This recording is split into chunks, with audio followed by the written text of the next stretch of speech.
നമുക്ക് കല്ലുമ്മക്കായ ഉണ്ടാക്കാം കേട്ടോ. നല്ല അടിപൊളി കല്ലുമ്മക്കായ ഫ്രൈ. നമുക്കിന്നത് നന്നായി കഴുകി ഒന്ന് വേവിച്ചെടുക്കാം കേട്ടോ.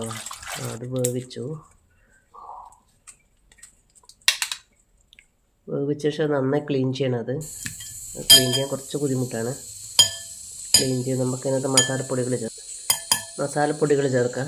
മഞ്ഞൾപ്പൊടി, മുളക് പൊടി, കുരുമുളക് പൊടി, മല്ലിപ്പൊടി, ചിക്കൻ മസാല, വെളുത്തുള്ളി ഇഞ്ചി പേസ്റ്റ്, മുട്ട, പിന്നെ കോൺഫ്ലവർ, ഇതൊക്കെ ചേർത്ത് നന്നായി മിക്സ് ചെയ്യാം. നമുക്ക് പാനിൽ കുറച്ച് എണ്ണ ഒഴിച്ച് കറിവേപ്പില വറുത്തെടുക്കാം. പിന്നെ വെളുത്തുള്ളിയും കൂടെ ഒന്ന് വറുത്തെടുക്കാം. ഇനി നമുക്ക് കക്ക നന്നായി ഫ്രൈ ചെയ്തെടുക്കാം.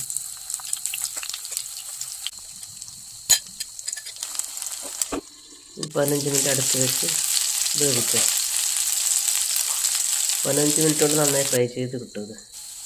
നമുക്കിതിനകത്തേക്ക് നേരത്തെ വറുത്ത് വെച്ച കറിവേപ്പിലയും വെളുത്തുള്ളിയും ചേർക്കാം.